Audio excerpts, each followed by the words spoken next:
महाराष्ट्रातील ताज्या घडामोडी पाहण्यासाठी आजच आपल्या न्यूज 15 मराठी या चॅनलला यूट्यूबवर सबस्क्राईब करा. तसेच इंस्टाग्राम आणि ट्विटरवर फॉलो करायला विसरू नका. न्यूज 15 मराठी, आवाज जनसामान्यांचा.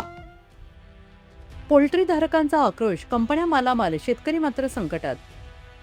राज्यातील पोल्ट्री व्यवसाय सध्या गंभीर अडचणीत सापडला असून कंपन्यांच्या धोरणामुळे पोल्ट्रीधारक शेतकऱ्यांचे हाल होत असल्याचे चित्र समोर येत आहे. शासनाने काढलेले निर्णय जी कागदावरच राहिले आणि शेतकऱ्यांमध्ये तीव्र नाराजी पसरली आहे.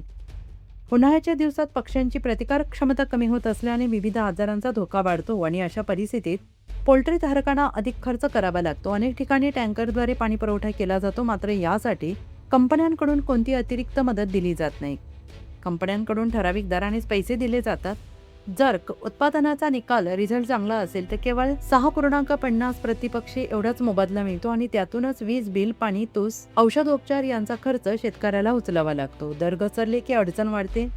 बाजारभाव कमी झाले की कंपन्या 50 दिवसांपर्यंत पक्षी उचलत नाही आणि उन्हाळ्यात उष्माघातामुळे पक्षी दगावले तरी कंपन्या जबाबदारी घेत नाहीत. उलट मृत्यू झालेल्या पक्ष्यांचा तोटा शेतकऱ्यांच्या पेमेंट म्हणून कपात केला जातो.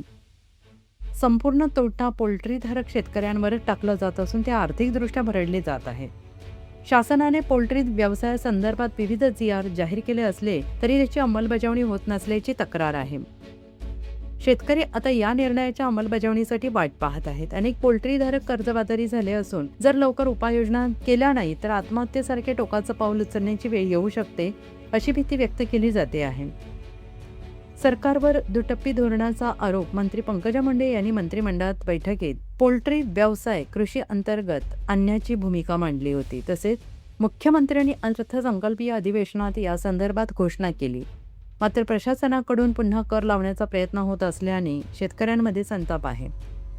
एकीकडे शेतीपूरक व्यवसायांना प्रोत्साहन द्यायचं, दुसरीकडे कराचा बोजा टाकायचा, अशी दुटप्पी धोरणावर तीव्र टीका होते आहे. सर्व समस्यांबाबत महाराष्ट्र राज्य पोल्ट्री संघटनेचे कार्यकर्ते शरद गोडांबे आणि रुपेश गुजराती यांनी राजू शेट्टी तसेच राज्याच्या कृषी आयुक्तांना निवेदन देऊन तात्काळ हस्तक्षेप करण्याची मागणी केली आहे.